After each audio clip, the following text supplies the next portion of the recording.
आज जो केस हम पेश कर रहे हैं यह दरअसल केस ही नहीं था।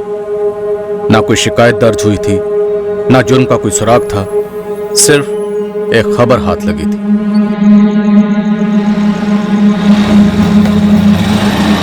एक ऐसी खबर जो हम तक काफी अजीब और गरीब रास्ते से आई थी।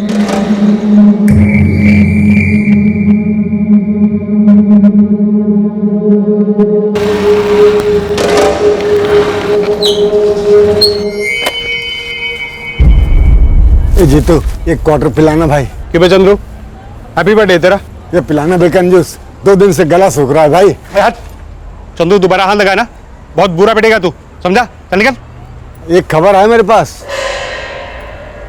कड़क खबर दूंगा, सोडा पानी कुछ नहीं, नीट दूंगा। साले खबरी को खबर देगा वो भी तू? हाँ, खबर सुनेगा, खंबा पिलाएगा। मेरे पास कोई केस है नहीं, मैंने तुझसे कोई टिप मांगी नहीं, फिर तेरे पास ये नई खबर कहाँ से आ गई? हाँ यही तो बात है, इस बार खास खबर से खास केस निकलेगा, देख लेना तू। और तुझे खबरियों का वो मिलेगा, वो क्या, हाँ भारत रत्न मिलेगा तेरे को। मेरे को बस एक हफ्ते की पिला देना, अब उसी में से एक क्वार्टर पिला देना भाई, गला सूख रहा है।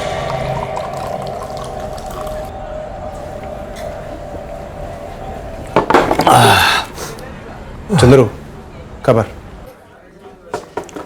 जीतू आज तारीख क्या है भाई? 15 जून 2017 गुरुवार। आगे बोल।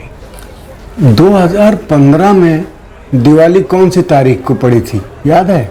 अब जो तुझे पड़ेगी ना सारी जिंदगी याद रखिए। हर तरफ फटाके चल रहे थे।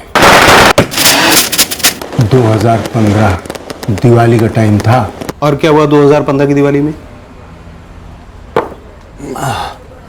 अरुणापुरम स्टेशन मालूम तेरे को? अबे आगे बोल बेवड़े। अरुणापुरम स्टेशन से थोड़ा आगे, नहीं पीछे, नहीं शायद आगे। हाँ याद आया स्टेशन से थोड़ा आगे, फाटक से पहले मैं पूरा खंबा डाउन था, बोरी बिछाई और लेट गया।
कौन था वो आदमी जिसको पटरी पर लिटा है? मुझे नहीं पता। और वो 4 लोग कौन थे? मुझे क्या पता? तो साले तुझे पता क्या है बे चंद्रू? दूसरे दिन मैं स्टेशन पर भीख मांग रहा था, तो मैंने उस आदमी को जो पटरी पे लिटा के गए थे ना, उसको फिर देखा सुबह। वे साले चंद्रू, मरा हुआ था वो।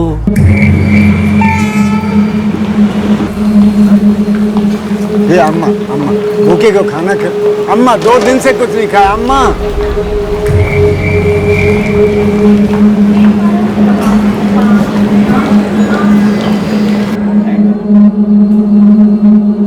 कई दिनों तक उस लाश की फोटो प्लेटफार्म के बोर्ड पे चिपकी रही, फिर निकाल देंगे। तो ये है खबर। एक तो 1.5 साल बासी खबर दे रहा है, ऊपर से कैसे पता चलेगा तू सच बोला है झूठ बोला है? वो तेरे बाप लोग पुलिस वाले पता करेंगे ना, तू तो उन्हें बस खबर दे, तगड़ा इनाम मिलेगा। खबरें 36 घंटे बाद भी एक्सपायरी हो जाती हैं और तू मैं 36 महीने पहले की खबर सुना रहा है, वो भी एक ब्रेकिंग न्यूज़ की तरह। अबे जीतू, क्या समझ के रखा तूने हमें न्यूज़ चैनल? सर पहले मुझे भी यही लगा था कि ये चंद्रू बिगारी ना शराब के लिए मुझे कोई गोली दे रहा है, लेकिन सर वो टून होने के बाद भी ना उसी बात पे अड़ा रहा। तब मेरे दिमाग की घंटी बजी कि हो सकता है जो मर्डर हुआ वो सच में हुआ और उसे वो क्या बोलते हैं कि उसे एक्सीडेंट का कलर दिया जा रहा हो, मतलब perfect murder. Arunapuram railway station के पास? जी हाँ, अब मैंने पता लगाया, ये चंद्रू बिगारी जिस ट्रैक की बात कर रहा है वो अरुणापुरम और हिमगुड़ी इनके बीच में ही पड़ता है। 2015 में दिवाली के टाइम अरुणापुरम जीआरपी से वेरीफाई कर लो। जी सर। सर हो सकता है बॉडी अभी तक क्लेम भी हो गई हो। उस भिखारी का कहना है कि उसने ट्रैक पर लटाते हुए 4 लोगों को देखा, तो मर्डर रूल आउट नहीं कर सकते। अब देखो, एक शराबी की बातों का कितना भरोसा कर सकते हैं। वो भी है सर, कहानी पूरी तरह से मनगढ़ंत भी हो सकती है या फिर परफेक्ट क्राइम की कहानी हो सकती है, क्या पता। इतनी वार्निंग और इतने फाइन के बावजूद कितने लोग डेली इस पटरी को क्रॉस करते हैं, और इस ट्रैक में एक्सीडेंट रेट्स हाई हैं। लगभग हर हफ्ते यहाँ पर कोई ना कोई एक्सीडेंट केस होता ही है। मैं फिर भी दिवाली 2015 के आसपास रेलवे एक्सीडेंट्स के केसेस की फाइल को लाइन अप करने की कोशिश करता हूँ। दरअसल मैं उस वक्त यहाँ पर था नहीं, इस पोस्टिंग में आए हुए मुझे सिर्फ 8 महीने हुए। फाइल तो मुझे चेक करना पड़ेगा। हम सिर्फ इसलिए चेक करवा रहे हैं क्योंकि खबरी ने हमें टिप दी है कि मर्डर हुआ हो सकता है। अब ये भी हो सकता है कि ऐसा कुछ भी। ये तीनों तस्वीरें चंद्र को दिखाओ। जीतू जीतू देख देख देख देख, तू चाहे तो उस खंबे के पैसे ले ले, लेकिन मुझे पिटवा उठवा मत भाई, मार खाने की उम्र नहीं है मेरी। जेल की हवा तो खा सकता है ना यार, उस रात में दारू पिया था लेकिन सच बोल रहा था भाई। आज चाय पी के सच बोल दे, आ जा।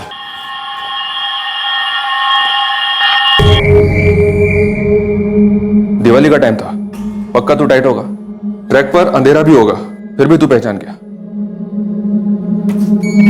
कहीं ऐसा तो नहीं दारू वारू के चक्कर में इस जीतू को गोली दे रहा है तो? नहीं नहीं नहीं साहब, बाटली कसम, 4 लोग थे साहब, और आकर इस आदमी को पटरी पे लिटा गए, मैंने आंखों से देखा था। सर अरुणापुरम जीआरपी ने 1 नवंबर 2015 से 15 नवंबर 2015 तक की सभी मिसिंग कंप्लेंट छानी, लेकिन कोई मिसिंग कंप्लेंट नहीं मिली उन्हें। फिर रेलवे ने खुद ही इस लाश का क्रियाक्रम कर दिया। और बाद में कोई खोजता पूछता भी नहीं आया? जी नहीं सर। हमारे पास एक पेक्कड़ भिखारी आई विटनेस है और किस्सा भी 1.5 साल पुराना। ईश्वर, क्या ये केस हमें हाथ में लेना चाहिए?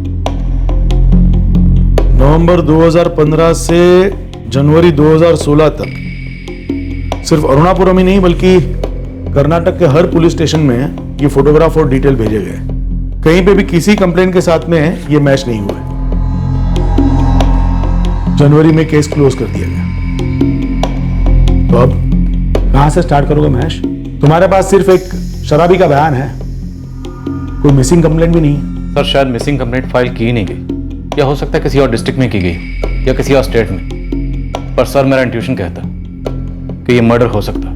ले लो केस। मैं तो कहता हूं कि भिड़ जाओ, कोई प्रेशर नहीं, लेकिन एक मौका है ये प्रूव करने का कि कभी कोई परफेक्ट क्राइम हो ही नहीं सकता। सर डेड बॉडी के फोटोग्राफ्स को फिर से सर्कुलेट करने का कोई सेंस बनता नहीं है। सभी पुलिस थाने में जा चुकी है, सबके फाइल में होंगी। ये केस तकरीबन 1.5 साल पुराना केस है सर। और सर अगर हम ये मान के चलते हैं कि विक्टिम अरुणापुरम या फिर उसके आसपास के एरिया का है, तो फिर विक्टिम के परिवार वालों ने मिसिंग कंप्लेंट दर्ज नहीं कराई होगी। ये वर्किंग क्लास का लगता है और कहीं ना कहीं तो इसका घर होगा जहां ये पिछले 1.5 साल से लौटा ही नहीं। यह अरुणापुरम और यह हिमगुड़ी, और यह है इन दोनों इलाकों के बीच में से गुजरता हुआ वो रेलवे ट्रैक जहां पर आदमी को लटाया गया। अब विक्टिम या तो हिमगुड़ी का हो सकता है या अरुणापुरम का, और इन चारों कातिलों में से कोई एक या तो इस एरिया का हो सकता है या इस एरिया का, या ये भी हो सकता है कि ये सब के सब या तो हिमगुड़ी से कनेक्टेड हो या अरुणापुरम से। सर ये अरुणापुरम, हिमगुड़ी, मागीहली, तासीगरी, सेरोनाद, यहाँ कहीं से भी हो सकता है क्योंकि ये सभी एरिया एक दूसरे से काफी नजदीक है सर। विक्टिम करीब 1.5 साल से घर नहीं लौटा है, उम्र 26 से 29 साल। अब हमें एक अनजान आदमी की पहचान ढूंढ निकालनी, तकरीबन 10 लाख लोगों के बीच में से। विक्टिम का चेहरा हमें नहीं पता, विक्टिम मारा गया, पर जो भी हो ढूंढना तो है।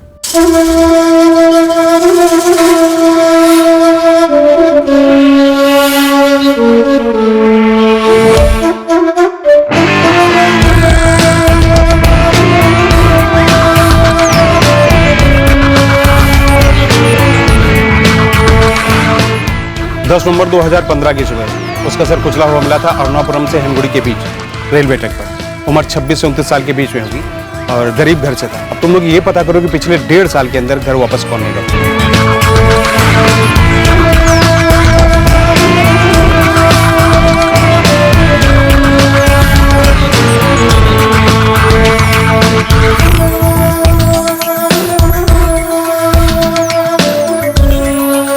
उस मारे गए आदमी की आइडेंटिटी की तलाश जारी थी जो अपने घर नहीं लौटा था और साथ साथ हम दूसरे केसेस में भी बिजी थे। और तभी एक दिन वो खबर आई जिसकी उम्मीद काफी कम थी। तू हिमांगी से पूछ ले, वो यहाँ से तीसरी गली में रहती है। अच्छा, इस हिमांगी घर में कोई ऐसा है जो कि पिछले 1.5 साल से घर वापस नहीं लौटा है? हाँ, विजय कोटियान, उसका पति।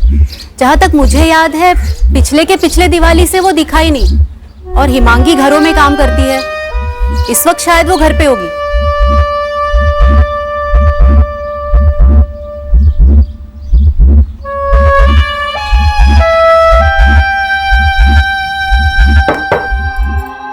कौन?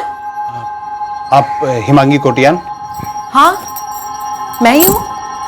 आपके पति विजय कोटियान 2015 की दीपावली के टाइम से घर नहीं लौटे? हाँ हाँ, किधर है वो? आप कौन? विजय ने भेजा है?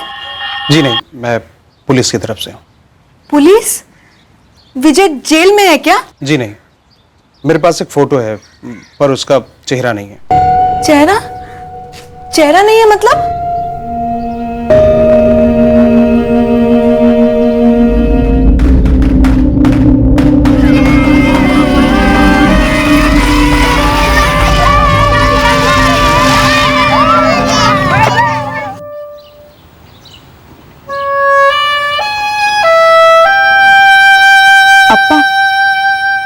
विजय का कुछ पता चला क्या? नहीं हिमांगी बेटा, पार्वती और मैं विजय को ढूंढ ढूंढ के थक गए। क्या विजय ने कुछ बताया था हिमांगी? कहीं बाहर जाने वाला था? नहीं अम्मा, 3 दिन पहले रोज की तरह पीकर आया था। उसके बाद बोला कुछ जरूरी काम है, तो मैं भी मानसी को सुलाकर सो गई। मैं उसकी कंस्ट्रक्शन साइट पर गया था, सबसे मिला वहाँ। सुपरवाइजर, कामगार सब यही बोल रहे थे कि 9 तारीख के बाद इधर आया ही नहीं। साहब, पूरे 1 हफ्ते के बाद तकदीर चमकी है। वो फोटो वाला आदमी मिल गया। क्या मिल गया? सर, विजय कोटियान नाम था उसका। यही मागी हल्ली का रहने वाला था। उसकी पत्नी हिमांगी अपनी बेटी मानसी को छोड़ने अपने सास ससुर के घर गई है। मैं उसे अपने साथ में लेकर आ रहा हूँ। सर, कुछ और अजीब गरीब सी चीजें पता चली, मैं आकर वहीं पर बताता हूँ आपको। हाँ साहब, मुझे अच्छी तरह से याद है। विजय ने उस रात को यही कपड़े पहने थे, 9 नवंबर को। विजय, कहाँ जा रहे हो? पीकर आए हो?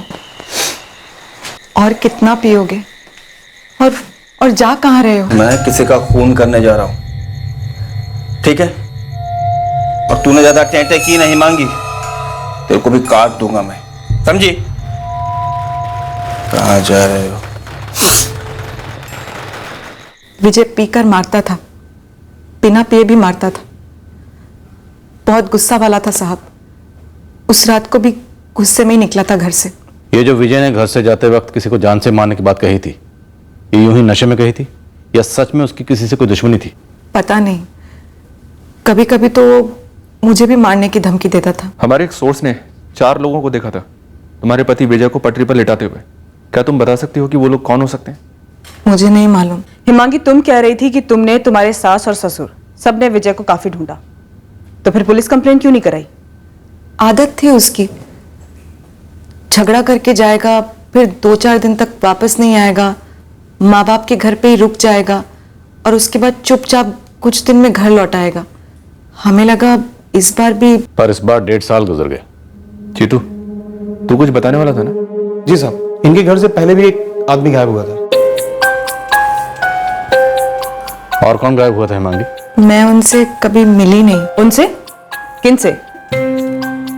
मेरा जेठ, विजय का बड़ा भाई नीलेश अन्ना। ये नीलेश कोटिन कब से गायब है? मेरी शादी के पहले से साहब। कब हुई थी तुम्हारी शादी? 2011 में, लेकिन नीलेश अन्ना तो 2010 से ही गायब थे। विजय ने ही बताया था उनके बारे में। साहब इस विजय के माँ बाप जरूर कुछ बता सकते हैं नीलेश के बारे में। हिमांगी, विजय के पास मोबाइल तो रहा होगा ना? नंबर याद है तुम्हें उसका? नंबर तो याद है पर नंबर सेवा में नहीं है ऐसा बोलता है। कोई बात नहीं, इस पर लिख दो। ये विजय कहाँ काम करता था हिमांगी? मजदूर था, वो बिल्डिंग बनती है ना, वही काम करता था। जिस बिल्डिंग कंस्ट्रक्शन साइट पे काम करता था विजय, वहां उसके कोई दोस्त तो होंगे ही। विजय के 2 दोस्तों को मैं अच्छी तरह से जानती हूँ, एक ओमकार प्रसाद और रतन राव। वो भी विजय के साथ मजदूरी करते थे। नंबर, ये ओमकार प्रसाद और रतन राव, ये दोनों कहाँ मिलेंगे? ओमकार तो हमारे मोहल्ले में ही रहता है साहब। जब विजय खोया था तो उसने ही हमारी मदद की थी।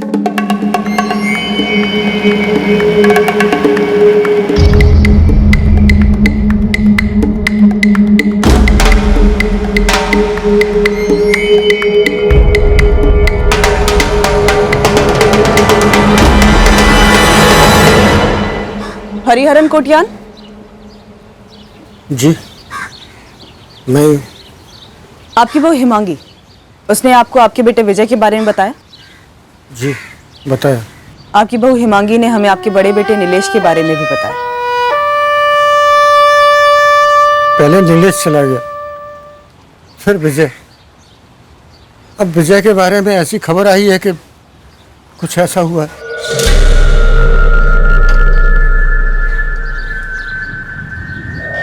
लता दीदी, ये ओमकार किधर है? पता नहीं हिमांगी, सुबह से ही ताला लगा है। मैं साइट पर भी होकर आई पर वहां बोले काम पर नहीं आया। गाँव गया होगा। सुब्रा अन्ना से बात करके देखो। ये सुब्रा अन्ना कौन है? हम सबका मकान मालिक। ये नीलेश 2010 से गायब है। हाँ, नीलेश एक दिन काम से लौटा ही नहीं। कहाँ काम करता था नीलेश? जी वो हाईवे पर होटल है ना, मीनाक्षी, जब वो बन रहा था तब वहाँ ईंटें लगाना का काम कर रहा था। और आप लोगों ने नीलेश के गायब होने की भी कंप्लेन नहीं कराई, क्यों? तब विजय इतना पीता नहीं था, वो ढूंढ रहा था अपने बड़े भाई नीलेश को, जो कि विजय को मिला नहीं। और उसके बाद विजय खुद गायब हो गया। पार्वती जी, आखिर माजरा क्या है? ऐसा भी क्या डरना पुलिस से? अच्छा, 2010 में जब नीलेश गायब हुआ, डेट, महीना कुछ याद है आप लोगों को? जी 7 साल हो गए तो कुछ अच्छे से याद नहीं। आइए सर।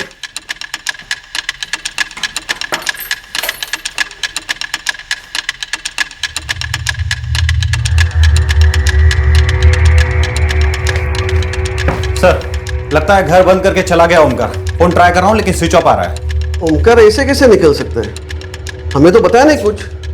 हिमांगी, ये ओमकार अच्छा दोस्त था विजय का? हाँ, जब विजय गायब हुआ था तो सबसे पहले मैं यहीं आई थी ओमकार से पूछने। ओमकार, ओमकार! क्या हुआ हिमांगी? विजय रात भर घर नहीं आया। दारू वारू पीकर कहीं पड़ गया होगा। एक काम कर, तू रतन से पूछ ले। मिला मुझे रतन रास्ते में, उसे भी कुछ पता नहीं है। अरे रतन, विजय को देखा क्या कहीं पे तुमने? नहीं तो क्यों, क्या हुआ? बात क्या है हिमांगी? रात भर घर नहीं आया विजय, मुझे लगा तुमने कहीं देखा होगा। नहीं, मुझे तो नहीं पता। और विजय होकर कहाँ पर होगा? पीकर पड़ा होगा कहीं पर।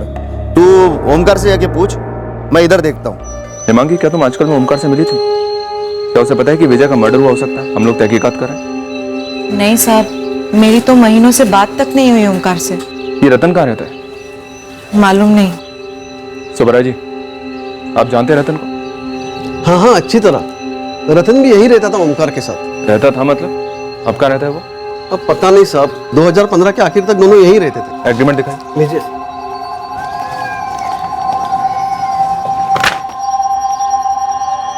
एग्रीमेंट पर रतन राव का नाम, फोटो, एड्रेस कुछ भी नहीं है। ऐसा क्यों? क्योंकि साहब वो बाद में आता रहने। ओमकार मुझसे बोला कि वो उसका बहुत अच्छा दोस्त है, इसके लिए मैंने उसको रहने को दिया। और वो आधा किराया भी देता था, इसके लिए मैंने फिर कागज पत्री वगैरह कुछ बनाया नहीं। ओमकार अपना फोन बंद करके बैठा है, जरूर भागा होगा हमारे आने की भनक लगने पर। हिमांगी, मैं साफ साफ बताऊं, तुमने तो कुछ नहीं बोला है ना उसे हमारे बारे में? नहीं साहब। तो फिर लफड़ा क्या है? तुम्हारा पति गायब है, पूरे 1.5 साल हो चुके हैं और तुमने शिकायत भी नहीं की। और 1.5 साल से मैं इंतजार कर रही हूँ साहब उसका, कि आज आएगा, कल आएगा। मेरी बेटी को उसका बाप मिल जाएगा। जबकि जानवर की तरह पेश आता था विजय मुझसे, और आप लफड़ा पूछ रहे हो। लफड़ा तो हो गया साहब, अब मेरा पति कभी वापस नहीं आएगा। मेरी बेटी को उसका बाप कभी नहीं मिलेगा। ये केस अजीबोगरीब तरीके से शुरू होता है और अब और भी अजीब होता जा रहा है। ये विजय कोटियन 2015 में मिसिंग होता है, मारा जाता है और 1.5 साल तक इसकी कोई भी मिसिंग कंप्लेंट फाइल नहीं करवाई जाती। और सर, ये विजय कोटियान का बड़ा भाई नीलेश कोटियान, ये 2010 से गायब है, 7 साल हो चुके हैं, पर इसकी भी मिसिंग कंप्लेंट दर्ज नहीं की गई है। और ये ओमकार प्रसाद, विजय कोटियान का दोस्त, यह सुबह से गायब हो गया सर। इसका मोबाइल भी स्विच ऑफ है। और इस ओमकार के साथ रहने वाला विजय का दूसरा दोस्त रतन राव, वो पिछले 1 साल से गायब है। उसका तो कोई फोटो भी नहीं हमारे पास सर। सर, इस विजय की पत्नी हिमांगी, इस पे डाउट जा रहा है, स्ट्रॉन्ग डाउट। आई मीन, एक पति की मार से परेशान औरत जिसका पति अचानक गायब हो जाता है, एक तरह से उसे छुटकारा ही मिल गया। पर सर, जैसी हिमांगी को पता चला कि हम पता कर रहे हैं विजय के बारे में, सर चौंक गई। सर, मुझे ऐसा लगता है कि हिमांगी ने ही ओमकार को टिप ऑफ किया होगा, उसके बाद ओमकार गायब हो गया। सर, आई थिंक विजय के केस में ये ओमकार और हिमांगी दोनों इन्वॉल्व है। हिमांगी पर तुम्हारा शक इस बुनियाद पे है क्योंकि 1.5 साल तक ना तो उसने अपने पति विजय को ढूंढा और ना ही उसे ढूंढने में पुलिस की कोई मदद ली।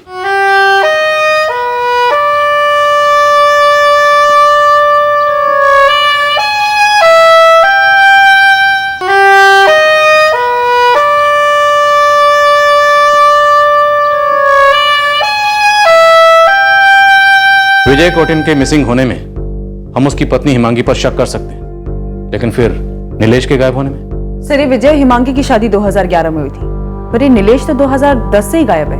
सर, चंद्रू भिखारी का कहना है कि वो 4 लोग थे जिन्होंने विजय को ट्रैक पर लेटाया था।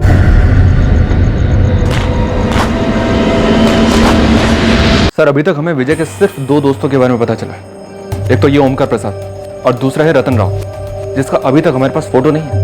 और सर, इन 4 लोगों में एक इस ओमकार के होने के पूरे चांसेस हैं। तो जैसे इसे पता चला कि हमें पता चल चुका है, तुरंत फरार हो गया। इस विजय कोटिन के फोन रिकॉर्ड्स निकलवाओ, हो सकता है उसमें रतन राव का नंबर नजर आ जाए। और सर, मैं ये विजय कोटियान के बड़े भाई नीलेश कोटियान के केस को खंगालती हूँ। हाईवे के पास मीनाक्षी होटल के कंस्ट्रक्शन पे ये काम कर रहा था, जो बिल्डिंग तो कब की पूरी हो चुकी है सर। आई थिंक 2010 के कॉन्ट्रैक्टर लिस्ट में इस नीलेश का नाम जरूर होना चाहिए। और मुझे लगता है कि हमें 2010 के जितने भी रेलवे ट्रैक पर एक्सीडेंट केसेस हैं, सब खंगालने चाहिए। हो सकता है 2015 में जो विजय के साथ हुआ, वही 2010 में नीलेश के साथ भी हुआ। इस अजीबोगरीब केस में कुछ भी मुमकिन है। ये केस बड़ा बनता जा रहा है। हो सकता है भिखारी चंद्रू की छोटी सी टीम किसी बड़े कांड का पिटारा खोल दे।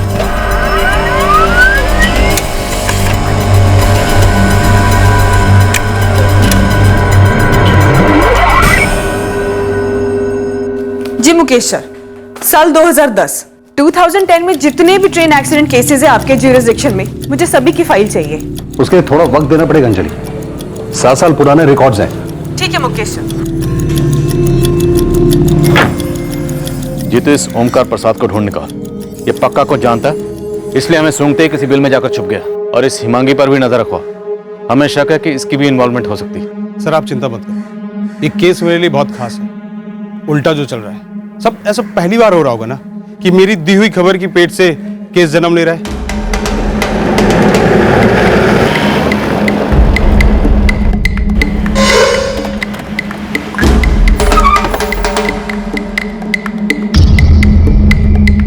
दो नंबर मैसेज कर रहा हूं, ये दोनों नंबर स्विच ऑफ हैं, पर दोनों के रिकॉर्ड्स चाहिए। कंज्यूमर फॉर्म से लेकर सपोर्टिंग डॉक्यूमेंट्स तक पूरी फाइल। हाँ, 2015 के ही रिकॉर्ड्स मांग रहा हूं। ये तो ओमकार है, ये मेरे यहाँ का ही कारीगर है, लेकिन 2 दिन से काम पे नहीं आया। रामडे गन्ना, ये ओमकार ना मर्डर केस में शामिल हो सकता है। 2015 का केस है। तू पद्माकर से मिल, वो कई सालों से यहाँ अलग अलग कंस्ट्रक्शन साइट पे काम कर रहा है। शायद वो जानता होगा कि ये ओमकार कहाँ हो सकता है, और वो पक्का रतन को भी जानता होगा। ये पद्माकर कहाँ मिलेगा? वो तो यहीं ऊपर दूसरे माले पे काम कर रहा है। होटल के ओनर से ही मालूम होगा कि होटल कौन सी कंस्ट्रक्शन कंपनी ने बनाया था, और वहां से आपको लेबर सप्लायर का कांटेक्ट मिलेगा। वैसे 7 साल पहले की बात कर रही हैं आप, 2010 की? जी पराग जी, 2010। उस वक्त साइट पर काम कर रहे नीलेश कोटियान को ढूंढ रहे हैं हम, तो 7 साल पीछे तो जाना ही पड़ेगा। आप एक बार अपने होटल के ओनर से बात कीजिए ना प्लीज। मुझे 2 दिन का टाइम दीजिए मैडम। प्लीज शाम तक कर दीजिए। वैसे हम नीलेश कोटियान के छोटे भाई विजय कोटियान के केस में 1.5 साल लेट है। और नीलेश कोटियान के केस में तो 7 साल लेट है।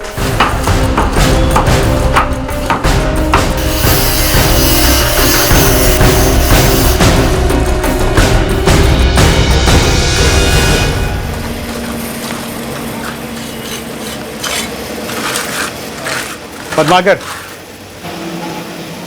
हाँ, मैं ही हूँ पद्माकर। तुम ओमकार प्रसाद और रतन राव को जानते हो? हाँ, दोनों को जानता हूँ। हमारी तरह मजदूर है। क्यों, क्या हुआ? ओमकार प्रसाद गायब है और रतन राव को कुछ पता नहीं। बता सकते हो कहाँ मिलेंगे? अरे कार्तिक, हाँ, ये ओमकार के बारे में पूछ रहे हैं। अरे भाई, वो तो 2 दिनों से काम पर ही नहीं आया है। मालूम है मुझे। माजरा क्या है? और तुम कौन हो? मैं पुलिस का मजदूर। अच्छा सुनो, लगभग 1.5 साल पहले यहाँ से एक मजदूर गायब हुआ था, विजय कोटियान। जानते हो उसे? दीपावली के टाइम पे। विजय को ना जानता हूँ मैं। उसका बड़ा भाई नीलेश, वो भी कई साल पहले गायब हुआ था, मालूम है मुझे। नीलेश भी पहले हमारे साथ ही काम करता था। देख भाई जीतू, तू ना अपने माई बाप पुलिस वाले को बोल दे कि अगर ये ओमकार प्रसाद कुछ करके भाग गया होगा ना, तो ये जरूर मध्य प्रदेश गया होगा। मध्य प्रदेश तो काफी बड़ा है। देखो, और कुछ मुझे पता नहीं। जहाँ तक मुझे याद है, पहले उसका वहाँ से अप डाउन होता था। ठीक है। और ये रतन राव? ये रतन तो काफी टाइम से दिखा नहीं है, बहुत टाइम हो गया। अच्छा कार्तिक, ये रतन ये किस तरफ का है? ये तो अब पद्माकर। अरे रतन, तू भूल गया क्या? अरे वो तो उस साइड रहते हैं ना, वो गुंतुर कहीं आंध्रा में। हाँ, मैंने सुना है कि ये विजय का मर्डर हो गया। सच है क्या? हाँ सच है। और एक बात, ये विजय कोटियान की पत्नी हिमांगी है ना, पुलिस को उस पर शक है कि ये विजय के मर्डर में उसका हाथ हो सकता है। ऐसा क्या? माजरा क्या है? एक गवाह है जिसने 2015 को दीपावली की रात में 4 आदमी को देखा था अपने इस विजय कोटियान को ट्रेन की पटरी पर लिटाते हुए। उसमें विजय के 2 दोस्तों को हमने पहचान लिया है, एक ओमकार प्रसाद और दूसरा रतन राव। ये बाकी 2 कौन है, तुम लोग बता सकते हो? हम क्या बताएं, हमें तो वैसे ही ये सुन के डर लग रहा है कि अपने विजय का मर्डर हो गया। और भाई जीतू, तू ये जो हिमांगी, उससे दूर ही रहना, बड़ी चालाक औरत है वो। चालाक से तेरा क्या मतलब है कार्तिक? देख, जब से विजय गायब हुआ है ना, तब से मोहल्ले से लेकर साइड तक सब लोग यही कह रहे हैं कि हिमांगी जो थी वो विजय से छुटकारा चाहती थी, और बस इसलिए उसने अपने पति को रास्ते से साफ कर दिया।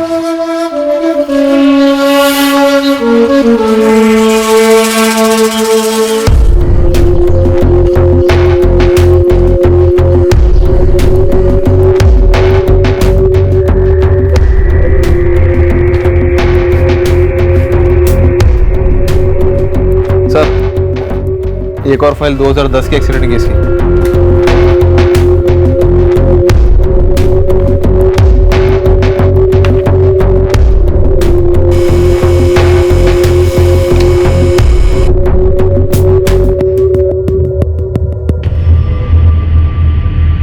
नवंबर 2015 की शाम को विजय कोटियान के फोन पर आखिरी कॉल इस रतन राव का है। और उसके बाद से रतन का फोन स्विच ऑफ हुआ था। वैसे इन दोनों दोस्तों के बीच काफी बातचीत होती थी सर, ओमकार के साथ भी। विजय कोटियान के कत्ल के केस में अभी ओमकार और रतन दोनों हमारे प्राइमरी लिंक्स, इसमें कोई शक नहीं। ओमकार अंडरग्राउंड है सर, हिमांगी रडार पर है। अब बस इस रतन का पता चल जाए तो शायद इस केस में हम नेक्स्ट लेवल पर पहुंच सकते हैं। और विजय के बड़े भाई नीलेश, उसके केस में क्या प्रोग्रेस है? अरुणापुरम से 2010 के सारे रेलवे एक्सीडेंट केसेस की फाइल्स बहुत जल्दी आ जाएंगी सर। अंजलि मीनाक्षी होटल के कंस्ट्रक्शन सुपरवाइजर को ट्रैक कर रही है, जहां ये नीलेश 7 साल पहले मजदूरी करता था।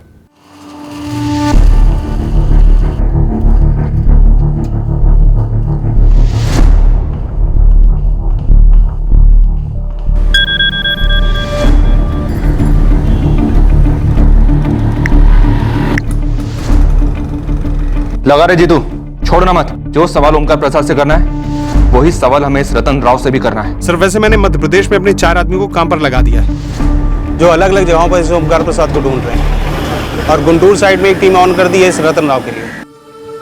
2010 में कुल मिला के कितने एक्सीडेंटल डेथ केसेस हैं? कुछ 68 फाइल्स हैं मैडम, सब के सब रेलवे की पटरी पर हुए एक्सीडेंट केसेस हैं।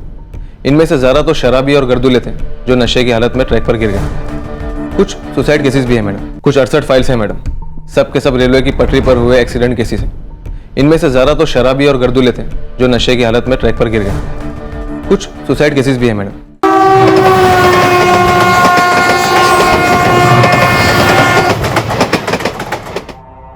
हर साल हजारों की तादाद में लोग रेलवे ट्रैक्स पर मारे जाते हैं। इनमें से ज्यादातर केसेस अननेचुरल एक्सीडेंटल डेथ की फाइल्स में क्लासिफाई होते हैं।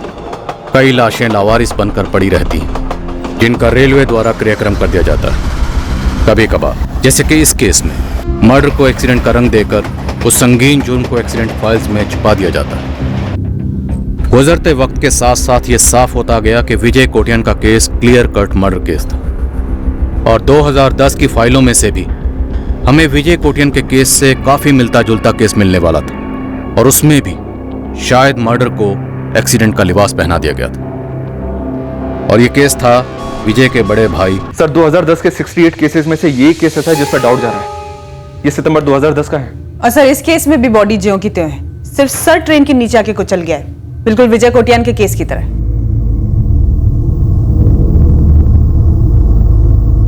और सर ये 2010 वाला केस भी अरुणापुरम और हिमगुड़ी के बीच वाले ट्रैक पर ही हुआ था। विजय की बॉडी भी इसी ट्रैक पर मिली थी।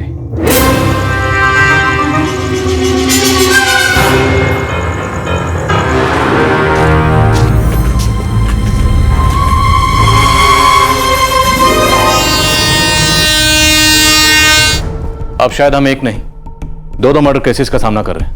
नीलेश कोटियान और विजय कोटियान, इन दोनों भाइयों के 5 साल की गैप। हो सकता है दोनों का कातिल सेम हो।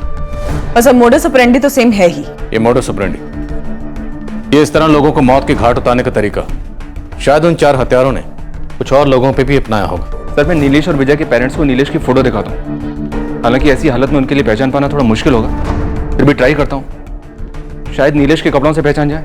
दिमाग पे जरा सा जोर देकर याद करने की कोशिश कीजिए कि आपका बेटा नीलेश सितंबर के महीने में गायब हुआ था 2010 में। वो जब आखिरी बार घर से बाहर निकला था तो क्या वो इसी रंग के कपड़े पहनकर निकला था?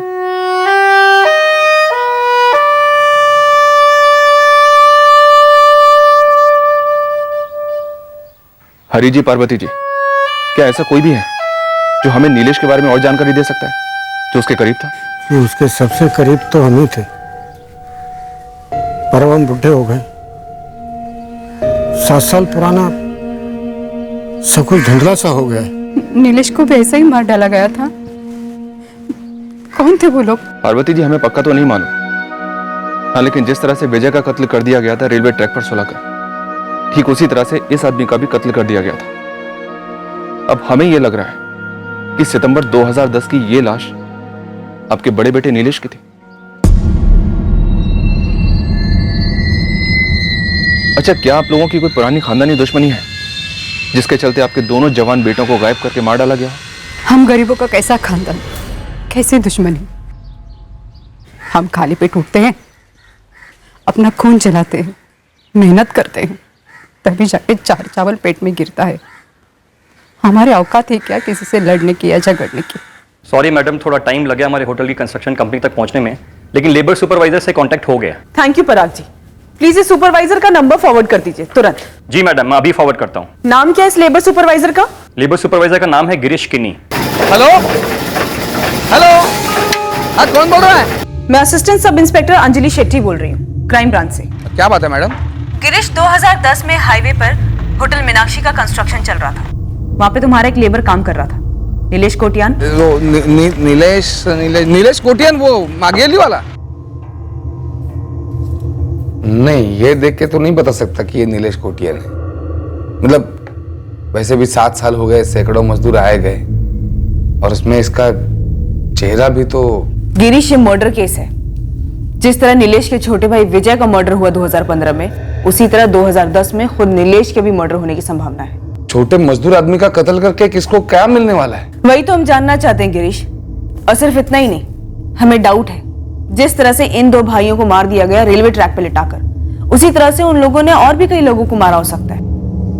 अच्छा गिरीश, एक बात बताओ, ये जो मीनाक्षी होटल का कंस्ट्रक्शन साइट था जहाँ पे नीलेश काम करता था, क्या वहां पे इसका कोई ऐसा झगड़ा हुआ था जिसमें उसका छोटा भाई विजय भी शामिल हो? नहीं मैडम, ऐसी तो कोई बात नहीं थी। ये नीलेश एकदम सीधा साधा गाय आदमी था मैडम। हाँ, जब ये गायब हो गया तो उसके बाद वो कविता आती थी इसके बारे में पूछने के लिए। कौन है ये कविता?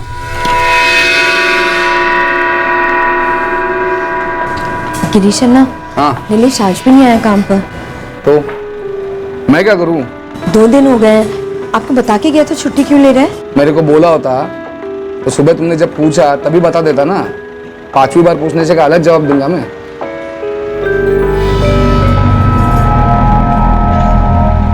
गिरीश, ये कविता भी कहाँ मिलेगी? जब वो आखिरी बार पूछने आई नीलेश के बारे में, उसी दिन से ये कविता भी गायब हो गई।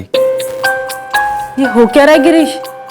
कविता भी उसी दिन गायब हो गई? अगर कोई बिना बताए काम पे आ ही नहीं रहा है तो मेरे लिए तो गायब ही हो गया ना। तुम्हें इतना सा भी फर्क नहीं पड़ा कि तुम्हारे ही साइड से 2 लोग ऐसे अचानक गायब हो गए, जिसमें से एक औरत थी? तुम पुलिस कंप्लेन करवा सकते थे। मैडम मैडम मैडम, ये लोग मजदूर लोग हैं मैडम, और इनके लिए ना अचानक बिना बोले काम छोड़कर चले जाना या कुछ दिन के बाद वापस काम मांगने के लिए आना, ये आम बात है। अच्छा ये बताओ गिरीश, ये कविता के बारे में हमें कहाँ से पता चल सकता है?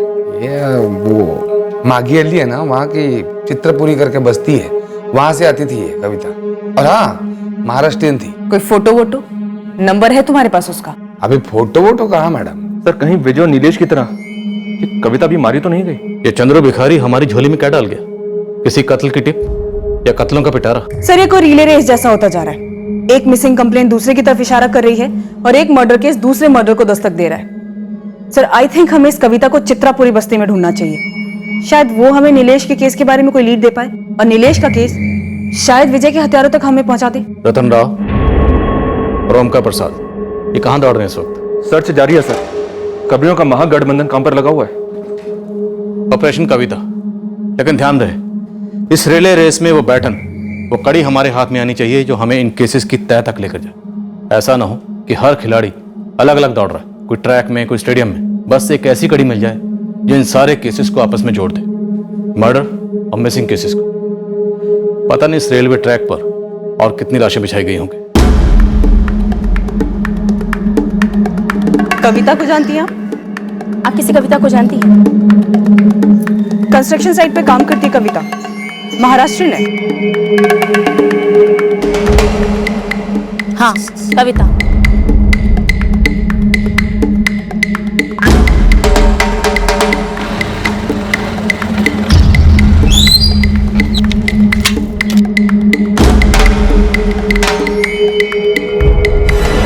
हाँ हाँ, अच्छी तरह से जानती हूँ कविता को।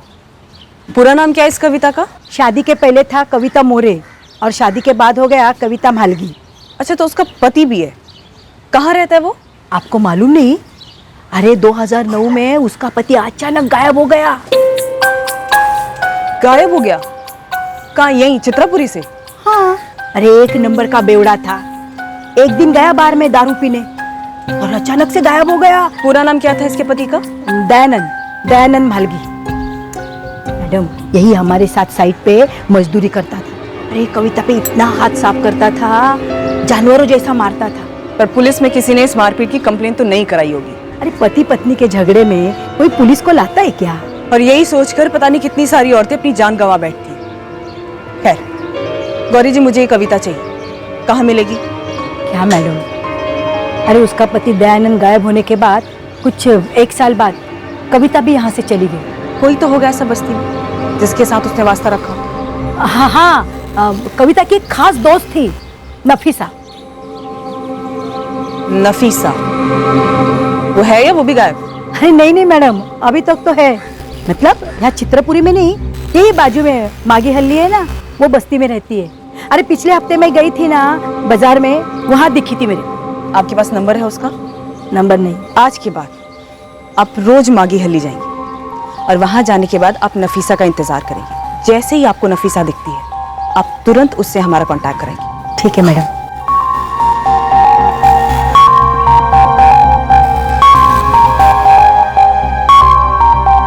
अबे साले जीतू, एक टिप क्या ले आया चंद्रू भिखारी की? हमें पूरे क्राइम ब्रांच की छुट्टियां कैंसिल करनी पड़ी, लेकिन एक भी सुराग हमारे हाथ नहीं लगा। हाथ में था सर, ये रतन राव हमारे हाथ में था, लेकिन फुर हो गया। फुर हो गया? मतलब कहां से फुर हो गया? 2 महीने पहले से ये आरके मार्ग पुलिस थाने में बंद था ये रतन राव। परसों जमानत हुई है और निकल गया यहाँ से। चार्ज क्या लगा था इस रतन पर? फुल मर्डर का। मतलब ये हिस्ट्री शीटर है? ये साला जेल में बैठा था और हम लोग इसे पागलों की तरह बाहर ढूंढ रहे थे। सर अभी डबल शॉट के लिए रेडी हो जाओ। इस रतन राव के साथ में दूसरा बंदा था ना, ओमकार प्रसाद, वो भी हिस्ट्री शीटर है क्या? एकदम। इस रतन के साथ इसी मर्डर केस में अंदर था और इस ओमकार की अभी 3 हफ्ते पहले ही जमानत हुई है। ये तो हद ही हो गई। हमें कैसे पता नहीं चला कि हमारे जो 2 प्राइम सस्पेक्ट हैं वो दोनों के दोनों हिस्ट्री शीटर हैं? ओमकार प्रसाद और रतन राव दोनों हिस्ट्री शीटर्स हैं और मर्डर केस में अंदर रहते हैं।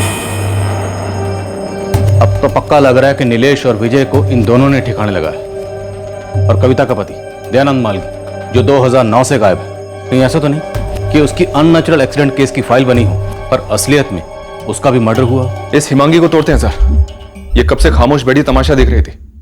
इसने एक बार भी मुंह नहीं खोला कि इसके पति विजय के दोनों खास दोस्त ओमकार प्रसाद और रतन राव, ये दोनों के दोनों हिस्ट्री शीटर हैं। सर कहीं ऐसा तो नहीं कि विजय और नीलेश इन दोनों की आपस में कोई अनबन, कोई तू तू मैं हो गई हो? शायद इस विजय ने अपने बड़े भाई नीलेश को मरवा दिया हो पहले, और फिर बाद में किसी और ने विजय को मरवा दिया हो। ऐसा कुछ नहीं मैडम, मैंने सबसे पहले विजय और नीलेश इन दोनों की दुश्मनी का ट्रैक सबसे पहले खंगाला था। तेरा ये अच्छी तरह से ना और अच्छे से होना चाहिए जीतू। ओमकार और रतन इन दोनों के केस में भी तूने अच्छी तरह से टटोला था। मिस्टेक हो गई मैडम। काम बिल्कुल भी पक्का नहीं हुआ जीतू, काम पक्का होना चाहिए इस बार। इंसान हो साहब, गलती हो जाती है, लेकिन ये गलती कैसे होगी समझ में नहीं आ रहा। ये पद्माकर और कार्तिक, और वो भी तो ओमकार और रतन को सालों से जानते हैं और उन्हें भी इनकी हिस्ट्री पता नहीं। शिव सर। मैडम, आपकी फ्रेंड गौरी ने बोला मुझे आपको फोन करने को। तुम नफीसा बोल रही हो? जी मैडम, नफीसा शेख है मेरा नाम। कविता मालगी उर्फ कविता मोरे को ढूंढ रहे हम। तुम्हारी दोस्त हुआ करती थी ना? कविता तो अभी भी दोस्त है मेरी। रहती कहाँ है कविता? सोलापुर में। सोलापुर में? वहीं की तो है वो। जब उसका शौहर दयानंद गायब हुआ, फिर नीलेश भी, तो कविता लौट गई सोलापुर। कविता को बोलूं क्या आपको फोन करने के लिए? नहीं नफीसा, तुम एक काम करो, फिलहाल तुम मुझे कविता का फोन नंबर दे दो। पर बात क्या है? तुम यहाँ क्राइम ब्रांच में आकर मुझसे मिलो, उसके बाद मैं तुम्हें बताती हूँ। पर पहले तुम मुझे कविता का फोन नंबर दे दो। पता भी है उसके घर का? फोन करने की तो सोचना भी मत इस कविता को। एक टीम लो और सीधा सोलापुर पहुंचो इसके एड्रेस पर और उठा लो इस कविता को। Right sir. सर मैं आर के मार्ग पुलिस थाना से बात करता हूँ। ये ओमकार और रतन जिस मर्डर केस में अंदर हुए थे उस केस को स्टडी करता हूँ। हो सकता है इन दोनों के बारे में कोई लीड मिले। सारे केसेस को अपनी समझ और पकड़ में रखना होगा, और जो सब कुछ जानकर भी अनजान बने बैठे थे उनकी तो बैंड बजानी।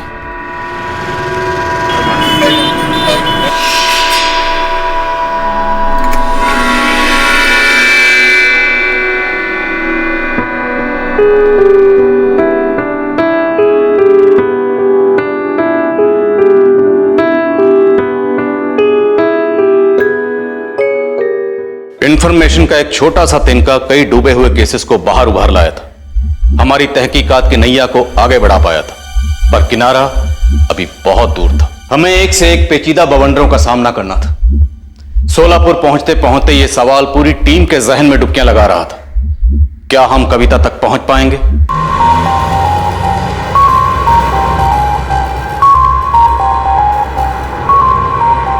विजय को मैंने मरवाया था?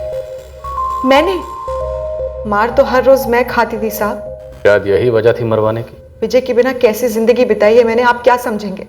बेटी मानसी के साथ साथ उसके माँ बाप को भी मैं ही संभाल रही हूँ। 5 घरों में काम करती हूँ और आप मुझ पे शक कर रहे हैं। ओमकार प्रसाद और रतन राव दोनों फरार हैं। मर्डर केस में दोनों जमानत पर थे, पर तुमने क्यों नहीं की? हमें पता तक नहीं लगने दिया। मुझे भी आज ही पता चला है, और ओमकार और रतन जेल जा चुके हैं, मुझे इस बारे में कुछ नहीं पता था।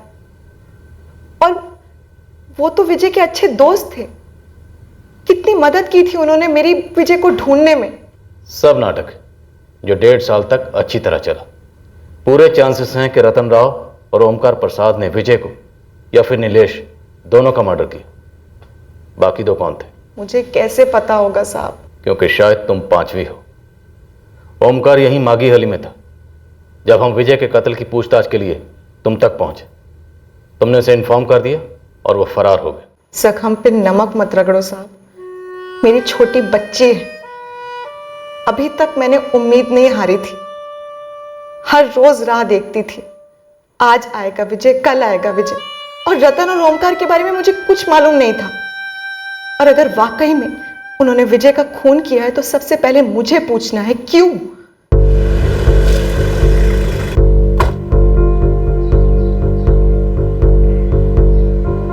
रतन राव और ओमकार प्रसाद 2 महीने पहले गिरफ्तार हुए थे निखिल बार्गी नाम के एक आदमी के मर्डर में। धवल, तुमने फोन पर कहा था कि मर्डर का मास्टरमाइंड अभी तक तुम्हारी कस्टडी में है। संदीप दीक्षित नाम है उसका। संदीप को अभी तक बेल नहीं मिली और इस संदीप का विक्टिम निखिल बार्गी की वाइफ स्मृति बार्गी के साथ अफेयर चल रहा था। संदीप और स्मृति ने मिलकर साजिश रची थी निखिल के मर्डर की। इन्होंने इस कत्ल को चोरी का एंगल देने की कोशिश की थी, लेकिन हमें दाल में कुछ काला लगा। निखिल की पत्नी स्मृति साफ साफ हमारी मुख्य संदिग्ध थी और वो कन्फेस भी कर गई थी कि उसने अपने प्रेमी संदीप के साथ मिलकर निखिल का मर्डर करवाया। संदीप को तोड़ा तो उसने खुलासा किया कि उसने रतन राव और ओमकार प्रसाद को सुपारी दी थी निखिल बार्गी के खात्मे के लिए। हमें कोई इंटीमेशन ही नहीं मिला कि आप लोग रतन राव की तलाश में। धवल, मुझे संदीप से क्वेश्चनिंग करनी है।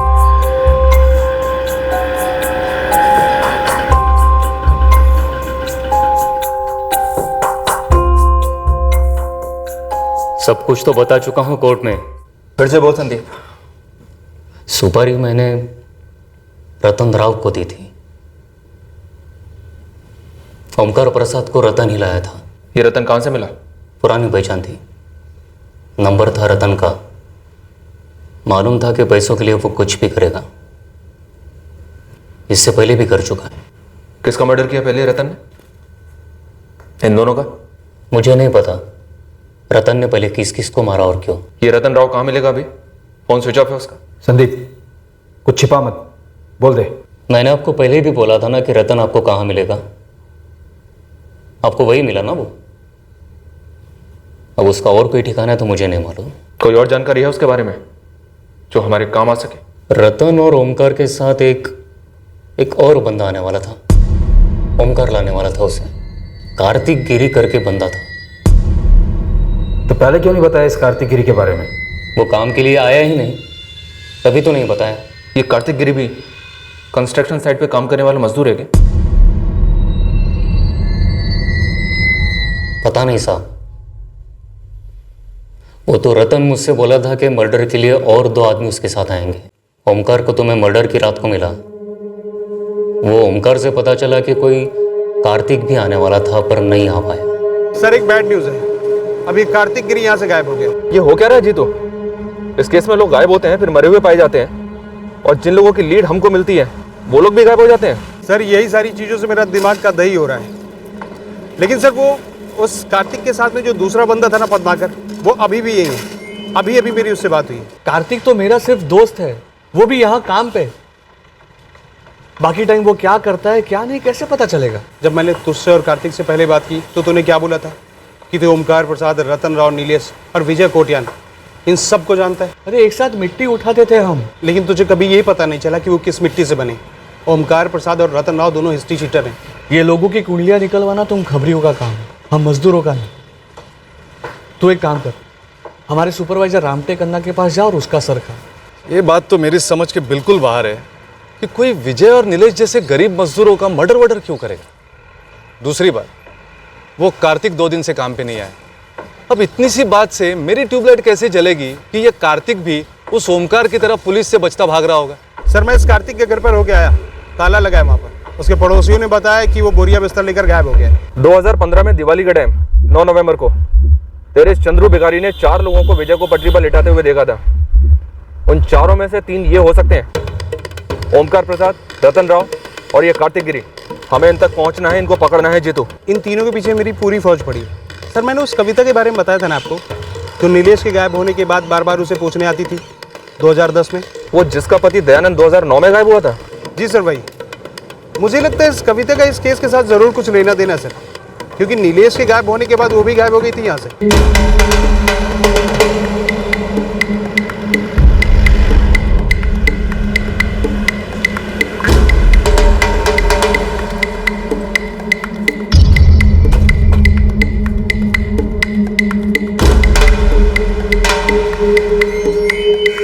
एक काम करो, जाके चुपके से पड़ोसी से पता करो ये कविता कहाँ गई। कहीं ऐसा तो नहीं कि उसकी दोस्त नफीसा ने उसको पहले से वार्न कर दिया? नहीं साहब, आपकी वो अंजलि मैडम ने कविता को कुछ बताने के लिए मना किया था, तो फोन तक नहीं किया मैंने कविता को। कविता का नीलेश कोटियान के साथ कोई रिश्ता था? मुझे सिर्फ इतना ही पता है कि नीलेश कविता के साथ काम करता था। 2010 में नीलेश गायब हुआ और 2015 में नीलेश का छोटा भाई विजय। पूरी पॉसिबिलिटी है कि दोनों का कत्ल हुआ। ये कत्ल वत्ल तो मैं नहीं जानती, पर कविता 2007 में सोलापुर से माघी हल्ली आई, पर मेरी उससे दोस्ती 2008 में हुई, जब मेरा पड़ोसी दयानंद मालगी उसे ब्याह कर लेकर आया चित्रापुर बस्ती में, जहां मैं पहले रहती थी। और दयानंद मालगी गायब हुआ 2009 में, तो हो सकता है दयानंद मालगी का भी मर्डर हुआ, वैसे ही जैसे शायद नीलेश और विजय का हुआ।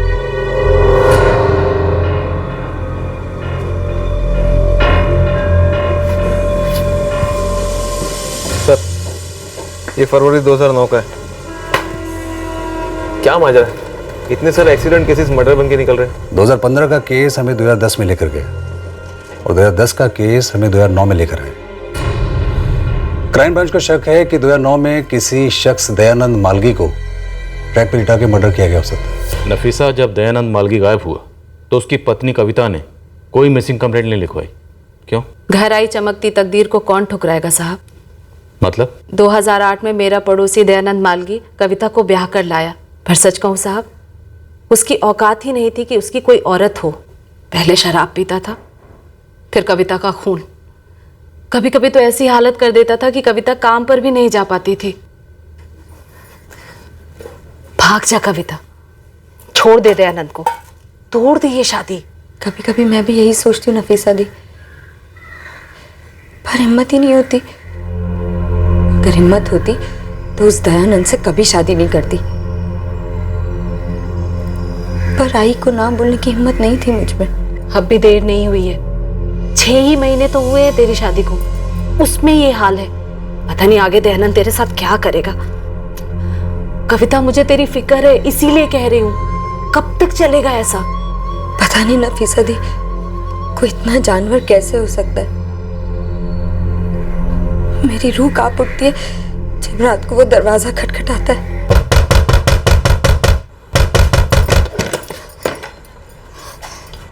वो मैं आपके लिए रोटी बना रही थी, इसलिए दरवाजा खोलने में देरी हो गई। खाना लगा चल।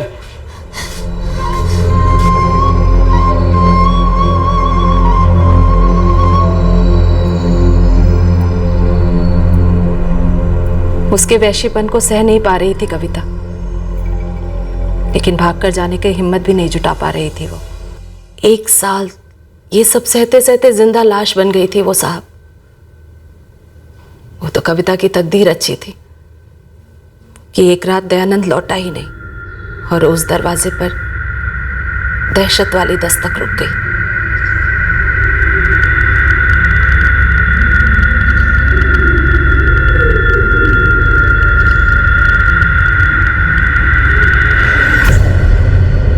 नफीसा दी, 3 दिन हो गए हैं। सब जगह पूछा? दयानंद जिस दारू के अड्डे पर पीता था वहां गई? सब लोगों का यही कहना है कि उन्हें नहीं पता। कविता, तू खुश है या दुखी है दयानंद के ना लौटने से? इसीलिए कविता ने पुलिस कंप्लेंट दर्ज ही नहीं करवाई, इस डर से कि कहीं पुलिस दयानंद को ढूंढकर वापस ना ले आए। जी साहब, दयानंद के गायब होने से कविता पर कोई फर्क नहीं पड़ा। कोई रोज नोचे घसोटे तो कौन रहना चाहेगा उसके साथ? दयानंद के ना लौटने से कविता का दर्द थोड़ा कम हो गया था। दर्द कम हुआ या दर्द कम किया गया? सच बताओ नफीसा, क्या दयानंद को कविता ने मरवाया? नहीं साहब, कविता में ये सब सोचने की बिल्कुल ताकत ही नहीं थी। अगर कविता को दयानंद को छोड़कर जाना ही होता तो कब का छोड़ देती। शादी के 3 महीने बाद उसकी अम्मी का इंतकाल हो गया, अब्बा का पहले ही हो चुका था। फिर वो दयानंद की मार क्यों सहती साहब? कहीं और जाकर अपनी जिंदगी बसा ना लेती? पर अब तक तो वो अंदर से पूरी तरह मुरझा चुकी थी। और फिर नीलेश आया माली बनकर, पानी से सींच कर इस मुरझाई हुई कविता को खिलाने के लिए। कविता और नीलेश एक ही जगह मजदूरी करते थे, शायद उन दोनों में दोस्ती हो गई हो। पर शादी के बाद पहली बार खुश देख रही थी मैं कविता को। नीलेश से तेरी अच्छी जमती है, शादी कर लेना, तुझे भी सहारा रहेगा और नीलेश को भी। नहीं नफीसा दी, मुझे दोबारा शादी नहीं करनी। ये जो है जैसा है अच्छा है। शादी इंसान को जानवर और जानवर को हैवान बना देती है। चुप कर, कुछ भी मत बोल। एक दयानंद ऐसा निकला तो क्या हर कोई? जिंदगी भी तो एक बार मिलती है नफीसा दी, और इज्जत भी एक ही बार उछलती है कविता। मोहल्ले वाले देखेंगे नीलेश तेरे घर रोज आता है, टाइम नहीं लगेगा मोहल्ले वालों को 4 बातें बनाने में और उसे फैलाने में। भाड़ में जाए मोहल्ले वाले। मोहल्ले वालों को मेरा चबा हुआ चेहरा नहीं दिखता था जब रोज रात को दयानंद मुझ पर टूट पड़ता था, या मेरी चीखें नहीं सुनाई देती थी उन्हें? तो आगे क्या सोचा है? अभी के लिए इतना ही काफी है कि मैं खुश हूं और नीलेश भी।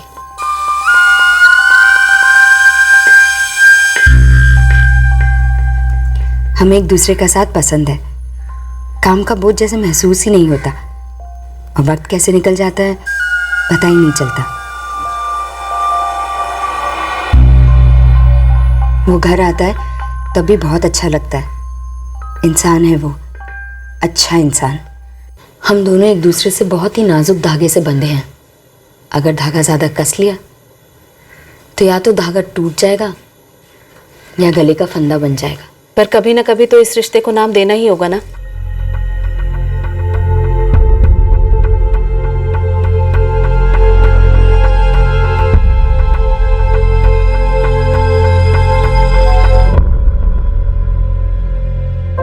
और जब नीलेश गायब हुआ, कविता इस कदर टूटी कि उसने हमेशा के लिए लौट जाने का फैसला किया। सोलापुर में भी कोई खास अपना था नहीं, अकेली रहती है, फिर से एक जिंदा लाश की तरह समझो। क्या है नीलेश? मुझे नहीं पता साहब, कविता ने कभी मुझे नीलेश से मिलवाया नहीं, बस नाम सुना है उसका। तुम जितने लोग भी इस केस में शामिल हो ना, सब में एक बात कॉमन है। तुम सब लोग एक दूसरे के करीब तो हो, पर कोई भी एक दूसरे के बारे में कुछ नहीं जानता, या फिर बहुत कुछ जानकर भी सब अनजान बने बैठे। मैडम, पड़ोसियों ने आज सुबह तक कविता मोरे को देखा था। कहीं ऐसा तो नहीं आज ही गायब होने का प्रोग्राम बनाया उसने? मैंने पीसीओ से ब्लैंक कॉल भी किया था कविता मोरे को, उसने फोन आंसर किया था।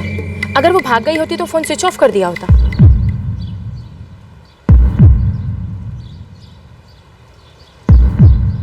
कविता मोरे जी, हम तुम्हें लेने आए हैं कविता, क्राइम ब्रांच से।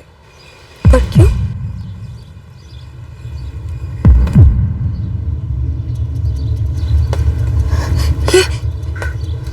ये तो नीलेश है। सितंबर 2010 में ये गायब हुआ था जी। 17 सितंबर को। 18 सितंबर 2010 को अरुणापुरम और हिमगुड़ी रेलवे स्टेशन ट्रैक पर ये लाश मिली थी। नीलेश उसी दिन मर गया था? नहीं कविता, मार दिया गया था।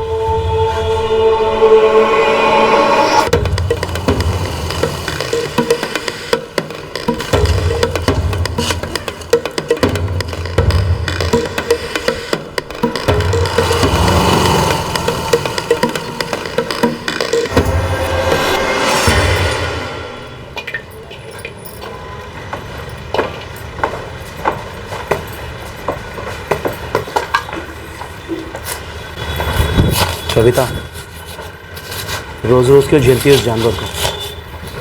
छोड़ क्यों नहीं देती उस दयानंद?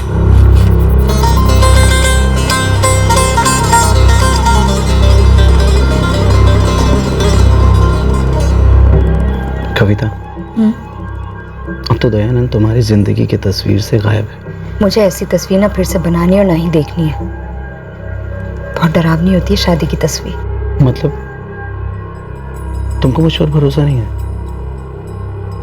ऐसा नहीं है नीलेश, पर धोखे और दर्द पे ज्यादा भरोसा है, और अब दर्द झेलने की ताकत नहीं है मुझ में। हर ईंट एक जैसी लगती है, लेकिन होती अलग अलग है। वैसे ही मर्दों का भी है। नीलेश बात पूछो। हाँ पूछो। दयानंद के साथ क्या हुआ है? कहाँ है वो? कविता, तुम कहना क्या चाहती हो? दयानंद को मैंने गायब करवाया? नीलेश, मैं मान ही नहीं पा रही हूँ कि दयानंद जैसा इंसान अपनी मर्जी से सब कुछ छोड़ छाड़ के ऐसे कैसे जा सकता है। तुम चुप क्यों हो नीलेश?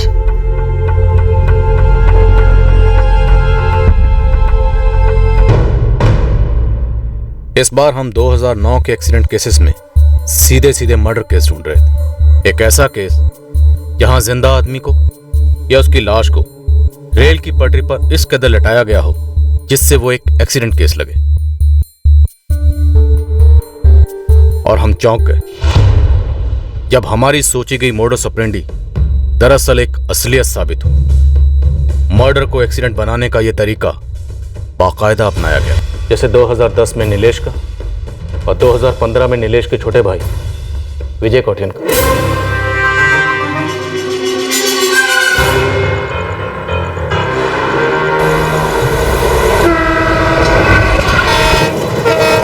पूरे चांसेस हैं सर, क्योंकि तीनों ही केसेस में बॉडीज अरुणापुरम और हिमगुड़ी के बीच के ट्रैक पर ही मिली थी। लेकिन एक बात खटक रही है सर, तीनों ही केसेस में अलग अलग जीआरपी ऑफिसर्स थे। तीनों ही केसेस में बॉडीज को ट्रैक पर इस तरह से प्लेस किया गया है ताकि उनके चेहरे बिगड़ जाएं। ऊपर से ये तीनों विक्टिम्स ड्रंक थे सर। अब ये समझ में नहीं आ रहा है कि इन तीनों में से किसी भी केस में पोस्टमार्टम के बाद भी इस मोडस ऑपरेंडी को क्वेश्चन क्यों नहीं किया गया। शायद इसलिए क्योंकि तीनों ही केसेस को बारीकी से ऑब्जर्व नहीं किया गया। अक्सर लोग नशे की हालत में रेलवे ट्रैक पर चलते हुए इसी तरह मारे जाते हैं, इसलिए शायद तीनों मर्डर्स को एक्सीडेंट केसेस मान लिया गया। और ऊपर से तीनों वारदातें अलग अलग वक्त पे हुई, 2009, 2010 और 2015। शायद इसलिए पैटर्न किसी की पकड़ में नहीं आया। अंजलि कविता को लेकर आ रही है सर। इस कविता की ग्रिलिंग करते हैं तगड़े। वही एक लिंक है इस दयानंद मालगी और नीलेश कोटियान के बीच।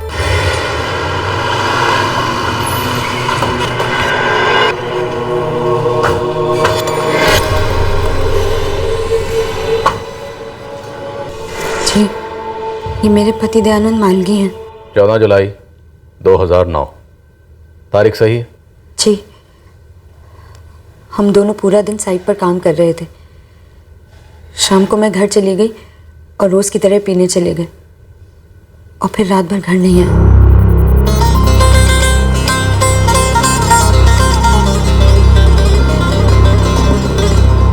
ये नीलेश तुम्हारी जिंदगी में दयानंद के जाने के बाद आया या उसकी मौजूदगी में? मौजूदगी में। पर जैसा आप समझ रहे हो वैसा नहीं था। नीलेश तब सिर्फ मेरा दोस्त था और उससे मेरी हालत देखी नहीं जाती थी। कविता, हम 2015 से उल्टे पैर चलते आ रहे। विजय कोटियान से 2010 में विजय के बड़े भाई नीलेश कोटियान तक, और फिर एक साल पीछे 2009 दयानंद मालगी तक। लेकिन तुम अपने अतीत को पीछे छोड़कर आगे बढ़ गए। तुम्हारे रास्ते का कांटा दयानंद था। कैसे निकाला उस कांटे को? नीलेश ने। और नीलेश को किसने मारा? और 5 साल बाद नीलेश के छोटे भाई विजय को किसने मारा और क्यों मारा? कविता, एक के बाद एक 3 मर्दों की लाशें बिछाई गई। क्या ये तीनों तुम्हारी जिंदगी का हिस्सा थे? क्या ये तीनों तुम्हारे प्रेमी थे? विजय को तो मैं जानती तक नहीं थी, कभी नहीं मिली थी उससे।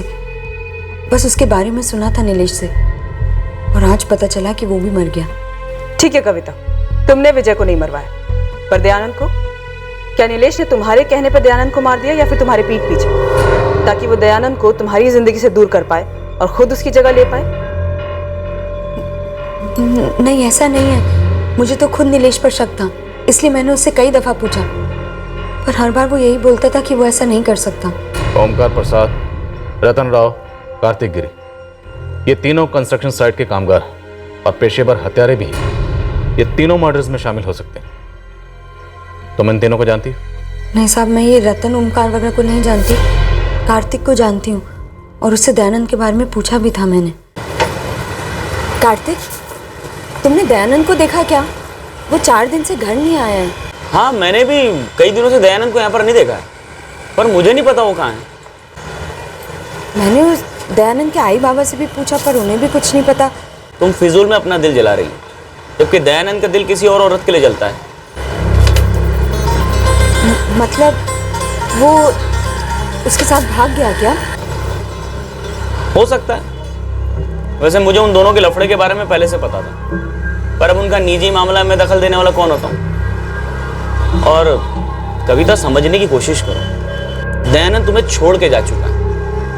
अब उसका इंतजार करना महज एक बेवकूफ़ी है। सच कहूं साहब, मुझे दुख महसूस नहीं हुआ था, बल्कि एक तरीके से सुकून ही मिला था दयानंद के जाने से। बस छोटी सी दुआ निकली दिल से कि उस औरत को दयानंद का प्यार मिले जो मुझे कभी नहीं मिला था। अगर तुम्हें दयानंद के जाने से इतनी राहत मिली थी और तुम उस औरत को इतनी दुआएं दे रही थी, तो तुम्हें नीलेश पर शक क्यों हुआ? साहब, शक इसलिए हुआ था क्योंकि दयानंद जैसे जालिम इंसान को किसी औरत के साथ भागने की ज़रूरत ही नहीं थी। अगर वो चाहता तो मुझे घर से निकाल देता और उस औरत को घर ले आता, और और वो ये सब बहुत आसानी से कर सकता था। इसीलिए शक हुआ साहब कि वो गायब नहीं हुआ बल्कि गायब करवाया गया है। फिर भी तुम पुलिस के पास नहीं गई कविता? साहब, कौन अपने पैर पर खुद कुल्हाड़ी मारता है? दयानंद का मेरी जिंदगी से दूर चली जाना मेरे लिए अच्छी खबर थी। और कविता, तुम्हारी ये अच्छी खबर खून में लिखी गई थी। 14 जुलाई 2009 तुम्हारा पति दयानंद घर वापस नहीं आया और 15 जुलाई 2009 को अरुणापुरम और हेमगुड़ी रेलवे ट्रैक पर उसकी लाश मिली। और कविता, तुमने कभी सोचा भी नहीं होगा कि लाशें भी बोलती।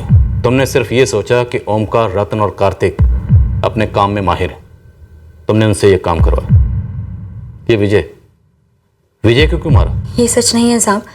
नीलेश के गायब होने के बाद 2010 में मैं मागी हल्ली छोड़कर सोलापुर चली गई थी। तो सोलापुर में बैठकर तुमने विजय का कत्ल करवाया? मोबाइल फोन को रिमोट कंट्रोल जैसे इस्तेमाल किया? विजय को क्यों मारा कविता? क्या उसे पता चल गया था कि नीलेश को तुम लोगों ने मरवाया? ओमकार प्रसाद, रतन राव और कार्तिक गिरी, इन तीनों के अलावा उनके साथ चौथा कौन था? सर, ये चंद्र भिखारी। उसने कहा था कि उसने लाश को ठिकाने लगाते हुए 4 लोगों को देखा था। पिए हुए था। क्या पता उसने 3 आदमी और 1 औरत को देखा हो। ये कविता मोरे उर्फ कविता मालगी।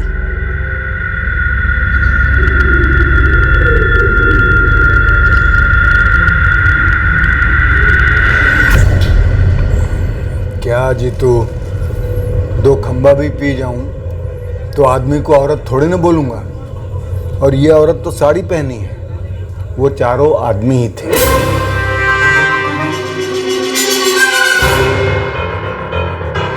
फटाफट काम कर दिया उन चारों ने और पक्का उनमें औरत नहीं थी।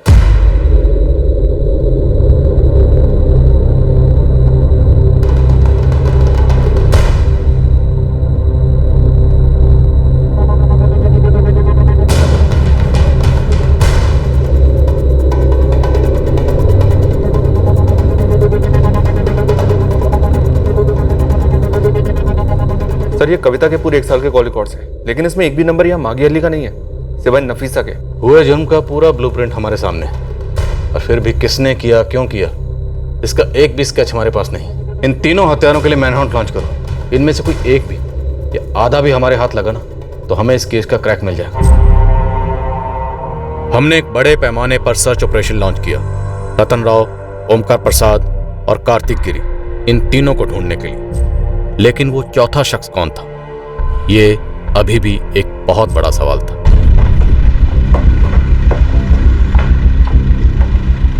हमने ऐसी हर लोकेशन को स्कैन किया जहां इन तीनों को पनाह मिल सकती थी। हर कंस्ट्रक्शन साइट हमारे रडार पर थी। कोई भी जगह छोड़ी नहीं गई जहां से ये लोग फरार हो पाए।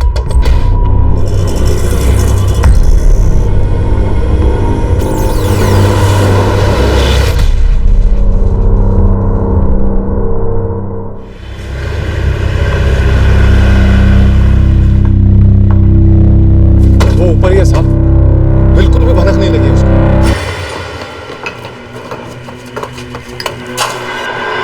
आखिरकार हम चौथे रहस्यमय हत्यारे तक पहुंचे जो विजय कोटियान के मर्डर में शामिल था, पद्माकर गौड़। उसे केवल इतनी भनक थी कि हम लोग उसके बाकी 3 साथियों की तलाश कर रहे हैं।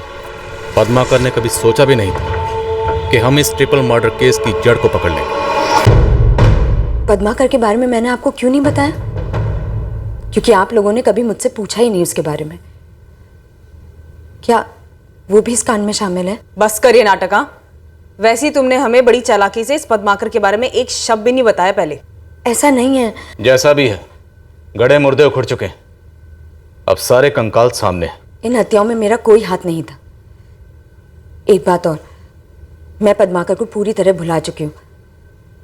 अब वो मेरी जिंदगी का हिस्सा नहीं है।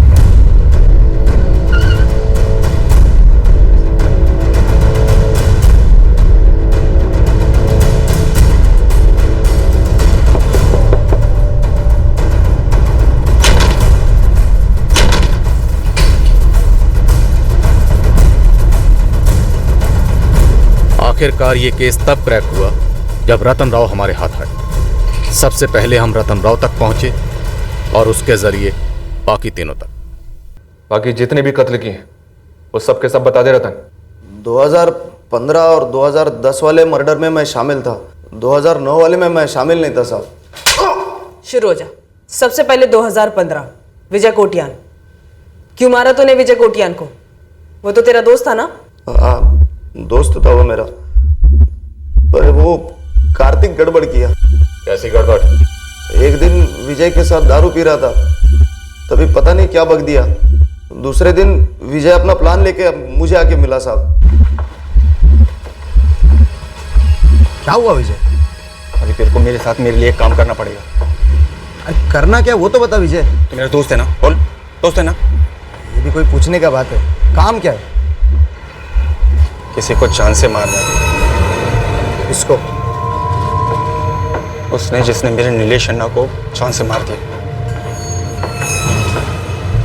कार्तिक कल सब कुछ बताया मेरे को। 5 साल से मेरे से सब कुछ छुपा के रखा था वो। ए कार्तिक, क्या बोल रहे बे? और नहीं तो क्या विजय, तो कविता को लेकर उसके दिल में खंजर गड़ा है, खंजर। वो कविता भी उस पर मरती थी। छोड़ना है यार। क्यों छोड़ना? क्यों छोड़ना? मेरे को पता पड़ा था कि मेरा नीलेश अन्ना किसी कविता के लिए पागल है। वो कविता तो 5 साल पहले ही अपने गांव लौट गई, और अभी तू बोल रहा है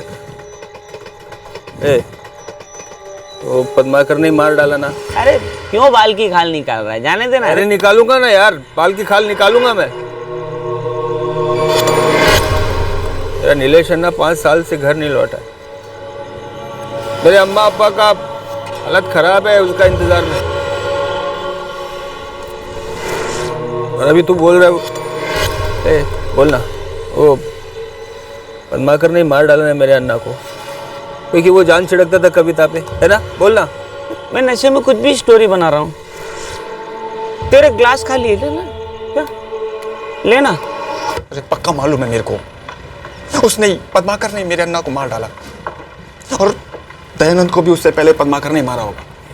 क्या बोल रहा है विजय? सच बोल रहा हूँ मैं, एकदम सच। मैं तेरे से पूछता हूँ, तू साथ देगा ना मेरा? उसको मारने में मेरा साथ देगा ना? पद्माकर को मारने में? उसके बाद ओमकार को भी साइड में लूंगा मैं। बोल, साथ देगा ना मेरा? साले कमीने, 5 साल के बाद उल्टी कर दिया ना? हाँ? यार पद्माकर, मैंने ऐसा कुछ नहीं बोला। देखो बस नशे में बक दिया मैंने। भाई मुझे माफ कर दे। देख मैं तेरे पैर पड़ता हूँ भाई। क्या बोला क्या तू उसको? ऐसा कुछ नहीं बोला यार पद्माकर। वो तो बस विजय मुझसे पूछ रहा था कि पद्माकर इतना दुखी क्यों रहता है, तो मैंने कह दिया कि कविता पे लट्टू था यार। पर मैंने ऐसा कुछ नहीं बोला भाई। यार वो जो सन की विजय है ना, वो 2 का 2 6 कर रहा है। माँ का सब, मैंने ऐसा कुछ नहीं बोला पद्माकर। देख पद्माकर, ऐसा है कि अगर मैं और ओमकार साथ ना भी दे, मुकर जाए, तो भी विजय तेरे ऊपर हमला करेगा किसी को साथ में लेके। खून सवार है उसके सर पे। वो बदला लेना चाहता है अपने भाई नीलेश के मौत का। विजय ने उसी के साथ बदले का प्लान बनाया जिसने उसके भाई को मार डाला था, मतलब तुम्हारे साथ। तब तो विजय को सिर्फ इतना पता था कि पद्माकर ने नीलेश को मार डाला। अगर विजय को मालूम पड़ता कि हम तीनों भी इसमें शामिल है, जैसे कि मैं, ओमकार और कार्तिक, तो हमारे भी पीछे पड़ जाता। नीलेश को कैसे मारा तुम लोगों ने? कार्तिक को बोला नीलेश को पिलाने ले जाने को, और जब वो टाइट हुआ तब हम वहाँ पहुँचे। नीलेश, कविता से बात की तूने शादी के लिए? हाँ की, लेकिन ना वो हाँ बोल रही है ना। ऐसा क्यों? उसका पति था ना दयानंद, जानवर था, जानवर। अच्छा वो उसकी जिंदगी से निकल गया। दयानंद का दिया हुआ दर्द, उसका डर कविता के दिल से नहीं निकल रहा। अच्छा नीलेश, तुझे पता है कविता की जिंदगी से दयानंद को किसने बाहर निकाला? नहीं, तुझे पता है कार्तिक?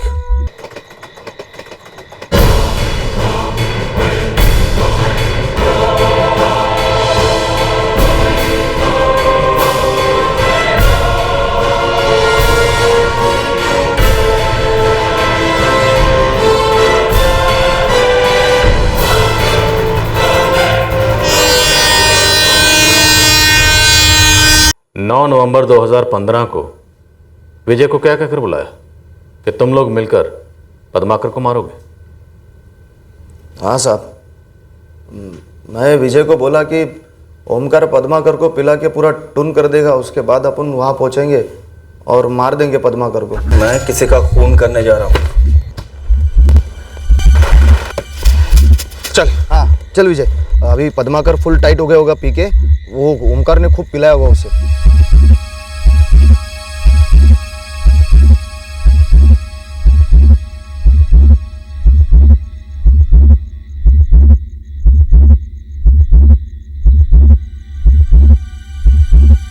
मेरे नीलेश अन्ना को मारा तूने उस कविता के लिए ना?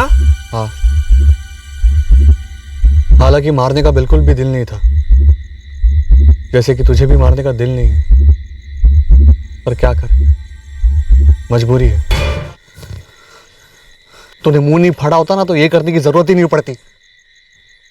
5 साल बीत चुके थे यार, सब कुछ सेटल था, क्यों बोला तू? भाई माफ कर दे यार पद्माकर, दिल से माफी मांग रहा हूँ, गलती हो गई थी यार।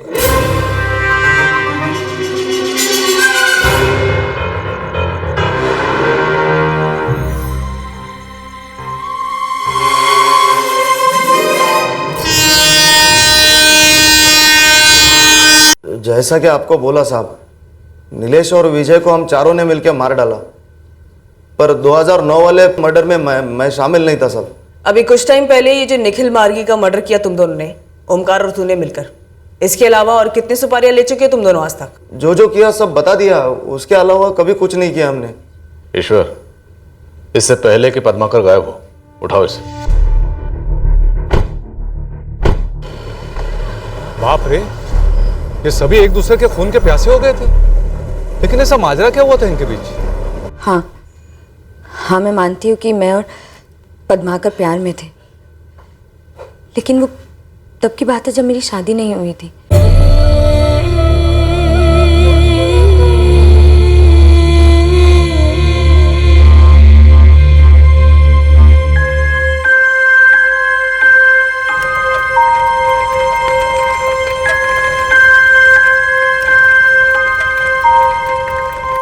पद्माकर आई नहीं मानेगी, उन्हें हमारी जात का लड़का ही चाहिए। कविता, हम दोनों एक ही जात के हैं, गरीब जात, और अगर हम दोनों मिलकर मेहनत करें ना तो जात बदल कर अमीर जात के हो सकते हैं। आई सुनेगी ही नहीं। उन्होंने दयानंद मालगी के माँ बाप को हाँ कर दिए। दयानंद? ये कौन?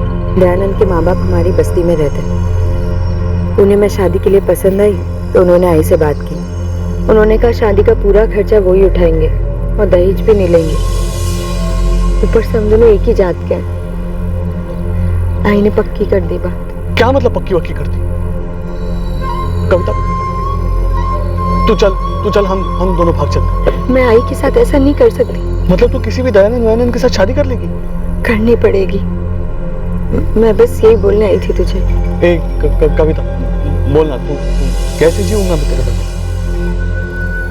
और तू जी लेगी मेरे बगैर? कोशिश करनी होगी। हम दोनों को वक्त शायद सारे घाव भर देगा।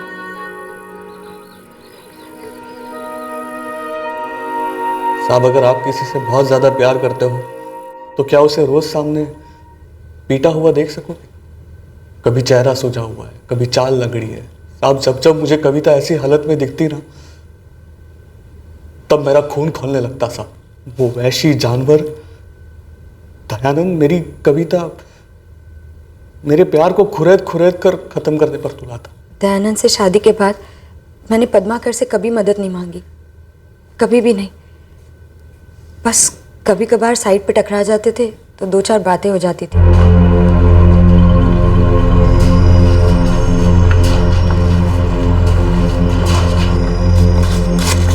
कविता, तेरे चेहरे पर दयानंद के हाथ के निशान देखकर दिल फटता है। सच में दिल फटता है। नसीब पद्माकर, नसीब। तेरी माँ खुश है तेरी हालत देखकर? मेरी आई को मेरी हालत दिखती कहाँ है? वो तो बस एक ही बात दोहराती रहती है, दयानंद पति है तेरा, संभाल उसे। अरे बहुत संभाल लिया, अब तू अपनी जिंदगी संभाल। तेरी जिंदगी तुझे खुद जीनी है, तेरी आई को नहीं। मैंने पद्माकर को कभी नहीं कहा कि दयानंद को मार दो। पर उसने दयानंद को मार दिया, वो ये कबूल कर चुका है। क्या पद्माकर ने आपको कहा कि मैंने उससे कहा? मुझे पूछने दीजिए उससे, कब कहा था मैंने कि दयानंद को मार दो? देखो पद्माकर, मैं तो कहता हूँ कविता को भगा के ले जाओ, क्यों झंझट पालना? कविता ऐसे नहीं भागेगी कार्तिक। कविता मेरे साथ तभी चलेगी जब दयानंद उसकी दुनिया से नहीं, पूरी दुनिया से चला जाएगा।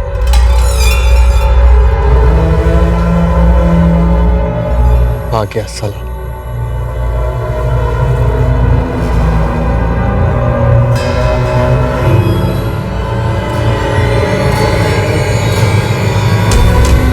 साला जिस कविता को मैं फूल जैसा रखता था उसको कैसे मुरझा डाला रे तूने?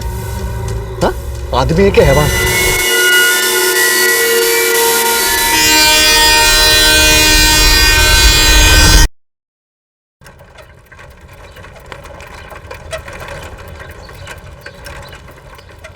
चल कविता, साथ चलते। मैं ठीक हूँ। अरे कविता, मैंने कब बोला कि तू ठीक नहीं है? देख, मैं तेरे घर के तरफ ही जा रहा हूँ, तुझे छोड़ देता हूँ डबल सीट पे। मैं पैदल चली जाऊंगी।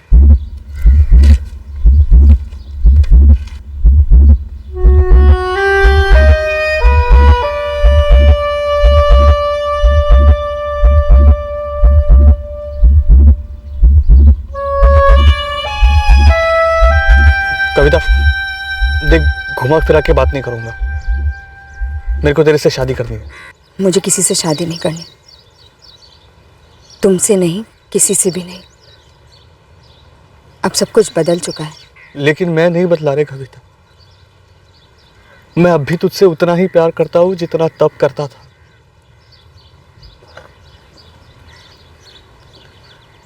मैं वही हूं। मैं वो नहीं हूं। देखो, मैं घुमा के बात नहीं करूंगी, लेकिन मुझे अब तुम्हारे लिए वैसा नहीं लगता जैसे पहले लगता था। मैं अपनी पुरानी ज़िंदगी भुला चुकी हूँ और अब मुझे अपनी 1 साल की शादी और दयानंद दोनों को भुलाना है। मैं बस अब काम करना चाहती हूँ और अपना पेट खुद पालना चाहती हूँ।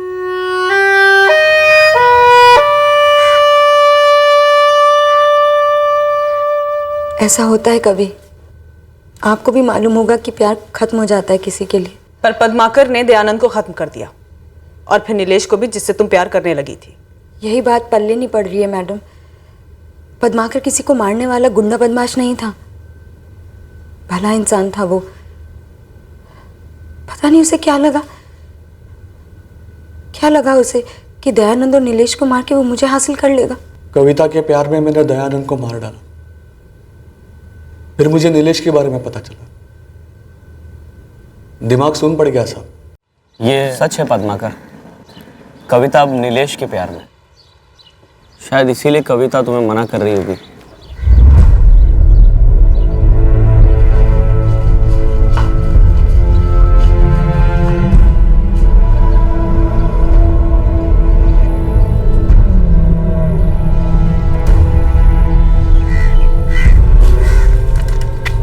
क्या हुआ, कुछ पता चला? उसकी पड़ोसन मिली थी मुझे, नफीसा। क्या बोली वो? कहाँ गई है कविता? वो बोली कि कविता कहीं चली गई है, पूरे मोहल्ले में किसी को पता नहीं है। नफीसा से उसका नंबर लिया? लेकिन वो बोली कि नंबर बदल गया है और जो पुराना वाला नंबर है वो बंद आ रहा है।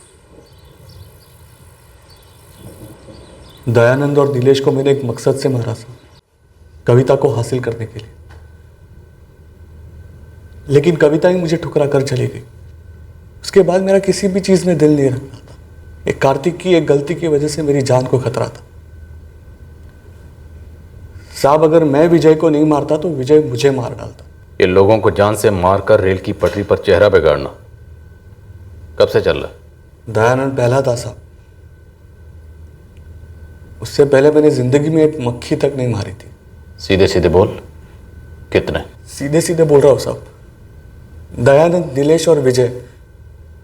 मैं कविता की कसम खा के बोल रहा हूँ साहब। कविता इस सब के बारे में पहले से जानती थी ना?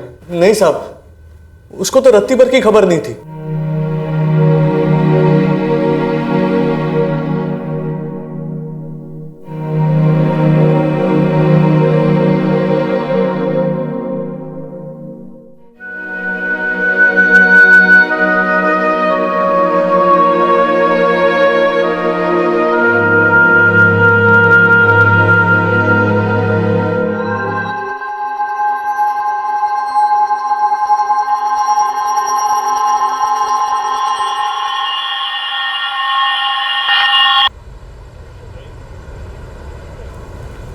क्यों बे जीतू, आज तूने मुझे सामने से बुलाया, क्या हुआ? ये ले रख, ईमानदारी से इनाम का आधा हिस्सा दे रहा हूँ। वैसे तू आदमी काम का है। वो तो मैं हूँ, पर कोई मानता ही नहीं। कोई नई खबर है ना तो फोन घुमाना, ठीक है? कहा